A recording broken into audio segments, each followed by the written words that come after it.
Perkenalkan, nama saya Sabelita, NIM 20104171111. Makul metode penelitian bisnis, dosen Pak Adi Mursalin SEMM. Di sini saya akan menjawab soal ujian UTS. Yang pertama, bagian A. Apakah Anda aktif menonton video Metopen metode penelitian bisnis di Instagram Bapak?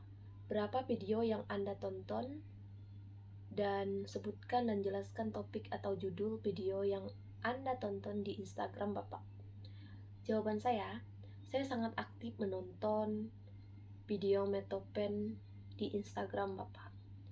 Jumlah video yang ada di Instagram yang saya tonton ada 3. Video yang pertama yang dijelaskan oleh Martinus Arif, topiknya yang dibahas cara menentukan variabel penelitian.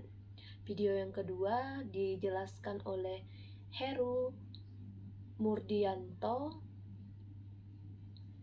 MPD, topik yang dibahas variabel penelitian menunjuk dalam suatu penelitian ciri atau atribut organisasi yang bisa pada ukur atau pada observasi.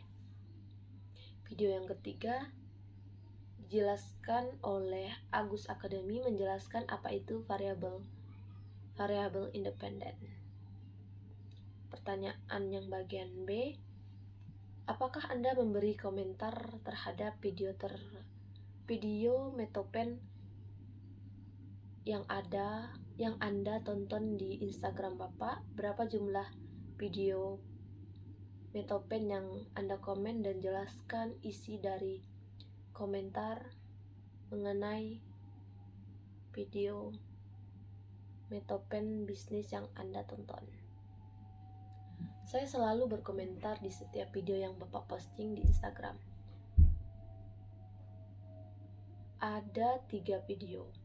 Yang pertama dijelaskan oleh Martinus Arif, topik yang dibahas cara menentukan variabel penelitian. Isi video menjelaskan definisi dan jenis variabel, contoh dengan variabel dan sebagainya. Definisi variabel pakar.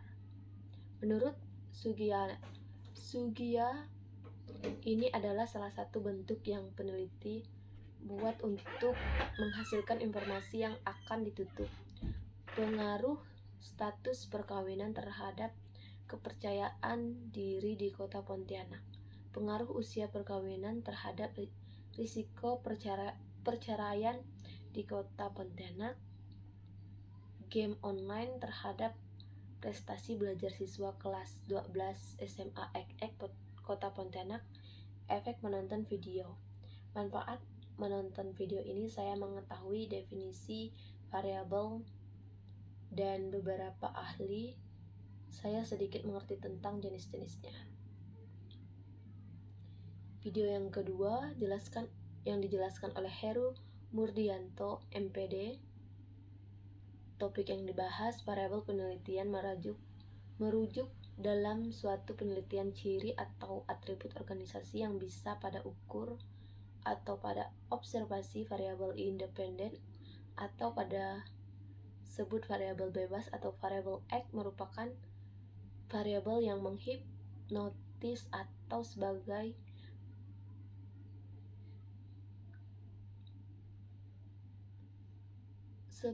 karena atas timbulnya variabel terikat merupakan variabel yang pada pengaruh sang variabel bebas yang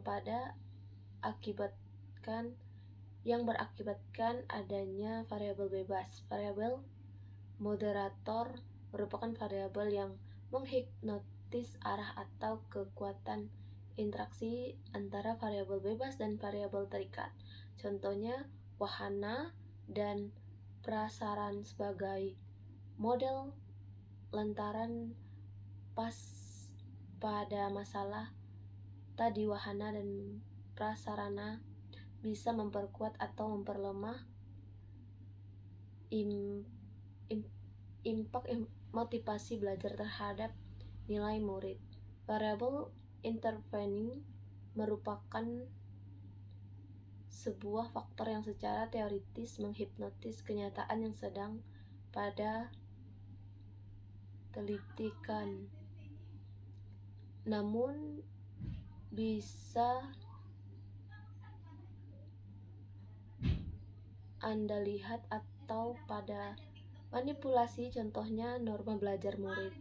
Norma belajar murid akan menghipnotis nilai murid, namun susah buat pada lihat pada ukur dan pada manipulasi variabel yang pada dikendalikan atau sang faktor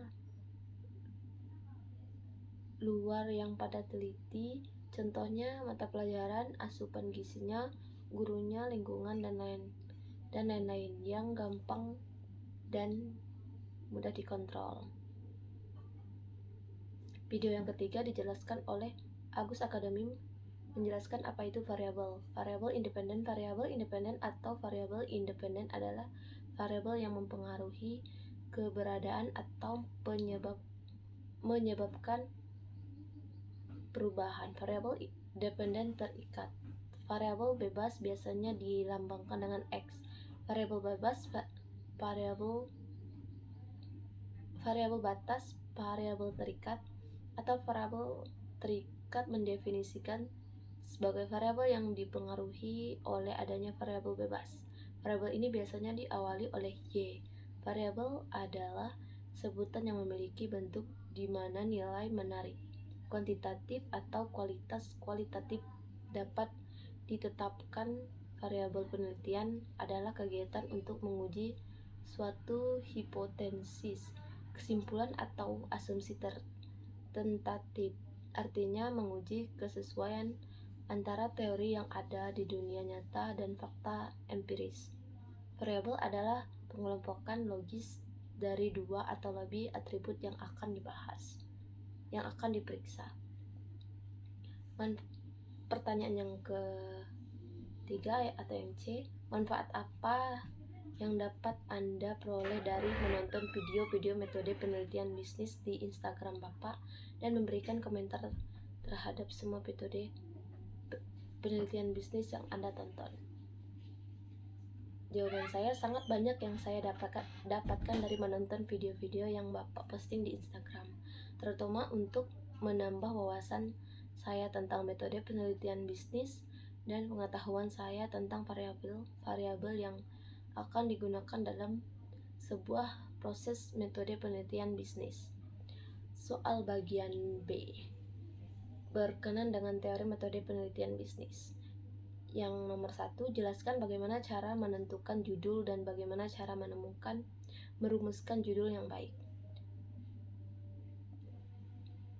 Yang pertama, hendaknya logis dan dengan tema yang akan dibahas atau pendapat yang akan disampaikan. 2, harus singkat 3-5 kata, padat, serat makna dan jelas. 3, menarik dan mengunggah orang lain untuk membaca tulisan secara keseluruhan menggunakan istilah atau idiom populer. 4, relevan. Yang kedua, apa yang dimaksud dengan latar belakang penelitian? Mengapa latar belakang penelitian penting dalam suatu penelitian? Latar belakang dimaksudkan untuk menjelaskan alasan mengapa masalah dalam penelitian ingin diteliti, pentingnya permasalahan dan pendekatan yang digunakan untuk menyelesaikan masalah tersebut baik dari sisi teoritis dan praktis. Pertanyaan yang keempat, jelaskan bagaimana cara merumuskan masalah dan beserta contohnya. Rumusan masalah adalah tulisan singkat yang berisi pertanyaan tentang topik diangkat oleh penulis. Jadi rumusan masalah memuat pertanyaan yang hendak dijawab oleh penulis melalui karya tulis ilmiah. Kata yang dipakai oleh penulis dan membuat rumusan masalah biasanya adalah mengapa, bagaimana, dan apa. Jelaskan teori tentang tujuan penelitian dan manfaat penelitian. Pada prinsipnya tujuan penelitian adalah untuk menjawab rumusan masalah. Lalu apa perbedaan dengan manfaat penelitian? Jawabannya adalah hampir sama. Manfaat penelitian dan keuntungan atau potensi yang bisa diperoleh oleh pihak-pihak tertentu setelah penelitian semua selesai. Sekian jawaban saya untuk soal UTS. Jika ada salah kata atau pengucapan, saya mohon maaf dan terima kasih.